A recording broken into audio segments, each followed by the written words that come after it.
Hello বন্ধুরা, এখন সব রকম গাড়িতেই কিন্তু ডিস্ক ব্রেক দিয়ে থাকে। ডিস্ক ব্রেক অনেক সময় ক্লাসের মতন হয়ে যায়, নরম, ব্রেকই ধরে না। তখন তোমরা কি করবে, ডিস্কটা কাজ করানোর কোনো দরকার নেই। আগে কিন্তু তোমাদের ডিশের অয়েল আছে কি না তোমার চেক করে নিতে হবে। আগে কিন্তু আমি চেক করে নিচ্ছি অয়েল আছে কি না। অয়েল যদি কোনো রকমভাবে ওই বক্স থেকে পড়ে যায় তাহলে কিন্তু তোমার ডিস্ক ব্রেক আর ধরবে না, একদম ক্লাসের মতন হয়ে যাবে ব্রেকটা।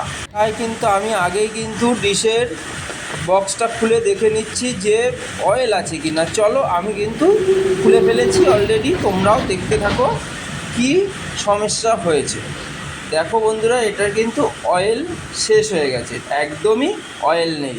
আমি যখন এটার ভিতরে অয়েল ভরবো, ডিশ অয়েল লাগবে। এটা কিন্তু যে কোনো অয়েল দিলে হয় না, ডিশ অয়েল লাগবে। ডিশ অয়েলটা যখন ঢালবো, ঢেলে দিয়ে আমি একটু ব্রেকটা পাম্প করব, মানে ব্রেক যেমন করে ওরকম আপ ডাউন করবো। কিছু সময় করার পরে দেখবে এমনি অলরেডি তোমার ব্রেকটা টাইট হয়ে গেছে। দেখো, আমি কিন্তু অয়েলটা ঢেলে দিয়েছি। ওটা কিন্তু ডিশ অয়েল, ওটা কিন্তু একটা আলাদা ধরনের অয়েল হয়।